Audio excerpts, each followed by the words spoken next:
And after we finish defeating Iran, which is being very badly defeated,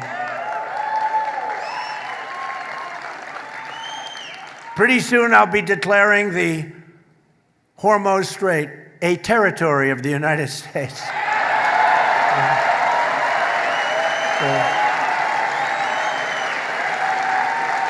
Essentially, that's what it is. We have the blockade. No ships get through unless we want them to. But, and how about Venezuela? Venezuela was a one-day war. And now we work great with them. We've taken in millions and millions of barrels of oil. But we're doing really good. We're doing good in every way. You know, I built the military, and now I used it a little bit more than I wanted to, frankly, but that's okay, because we cannot let Iran have a nuclear weapon. Do we agree? Can't let it.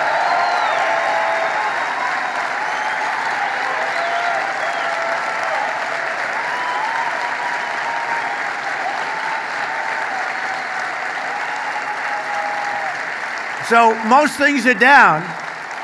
And I had, you know, before I started that, I had to make a journey. I said to my guys, I said to Howard, Scott, Marco, they're all fantastic. What a great group we have. But I said, fellas, we had just had the best month anyone's ever had as president. The numbers had just come out. I just got back. I was in Iowa helping some people. And I was in office. And we're looking at the pump, and it's $1.95 a gallon, and another one was $1.85. I was at $1.85 a gallon, and I meet them the following day. I said, I have bad news for you guys. We have to make a little journey to the Middle East because we have to put out a potential disaster, a potential very big fire like you've never seen. We can't let Iran keep going. They would have had a nuclear. If we didn't hit the B-2 bombers, if we didn't hit them, you would have had a nuclear weapon. And it would have been a very sad day for this country and for the entire world. So I said, we're going to have to put out the fire in the Middle East, and we've done that. They're never going to have a nuclear weapon. We have loaded up. So I just say this. So for you to pay a tiny little bit more for your gasoline, just remember, you're doing it so that a very evil country cannot have, a country really, it's the #1 state sponsor of terror in the world. We don't want to have them have a nuclear weapon. So remember that when you have to pay a little bit more, you're at $4. It's okay. I mean, it's, I'll never apologize. I did the right thing. But you could, you know, if you didn't have, you'd be at, I mean, I had it down to below $2 in many states, but in California you can't include because they keep taxing. You lower the oil price and they end up taxing you more than what you lower it. But you just have to remember that what we're doing is a great service for the world, not only for ourselves, for the world. And we're really doing a great job. Our military is unbelievable. The blockade is unstoppable. It's a wall of steel. The blockade is a wall of steel. But the policies of Hochul and the Democrat colleagues like crooked, oh, she's the worst. Is she the worst? Crooked Attorney General Letitia James.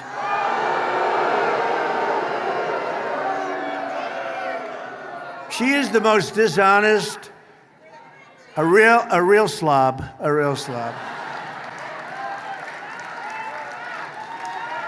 You know, they had her.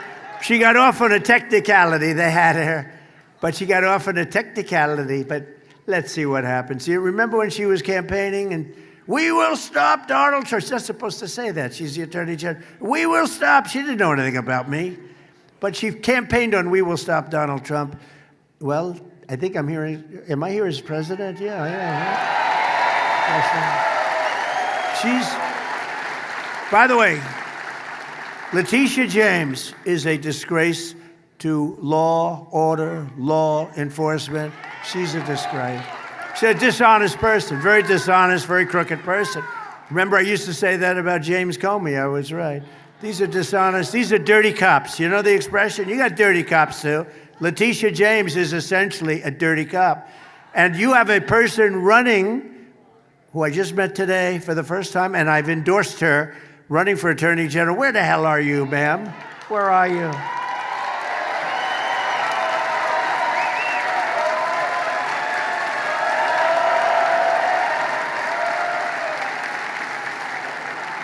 And I'm hearing you have a hell of a shot. Her resume is unbelievable. But the reason that all of the products in New York pharmacies and convenience stores are all locked behind glass, how do you do that?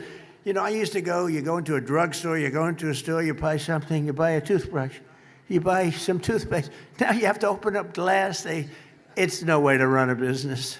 I don't know how the hell they can make money. They can charge you a lot. I don't care how much they charge. They can't be making any money. Actually, I have a store on Wall Street, and they said, sir, we're not going to make it. We're not going to make it. I go into the store. This is before I left. I go into this. It's a drugstore, well-known, big brand, good store, beautiful store, right across from the New York Stock Exchange in the building. And beautiful, everything's beautiful. There's only one problem. I walk into the store. I said, what's going on here? Every shelf has glass on it, and it's got a lock and a key. I said, why do you do that? How do you live like that? You want a toothbrush, or you want a little toothpaste, or you want to get a little Dove soap. You know, you have nice skin. You want Dove. You can pour it gently on your face. Keep your skin very nice. You want a little of that good hair that can puff up your hair a little bit more, so it makes you look like you have 4% more hair than you had. They charge you a fortune. And you have to call the clerk. Sir, would you please help me? Yes, sir, I will. They open up a door at the last door, and they give you a bottle of shampoo. Give me a break. And that's because nothing happens to these criminals. Nothing happens to them.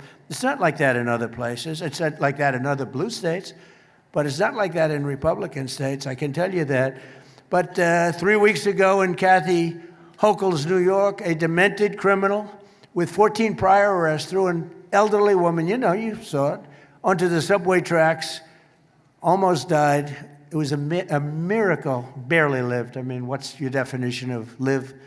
2 weeks ago, a wonderful 12-year-old boy named Jacob Fritiz, you read about this one, was tragically shot and killed by a stray bullet fired by a repeat offender in a gun battle. He was having a gun battle with his friend, shooting bullets all over the place. Jacob was the son of a loving mom and a retired New York City police detective, and they are incredible people. And I heard that they may be with us today. Are you with us? May I introduce you? Please.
Incredible, horrible story. What a horrible thing.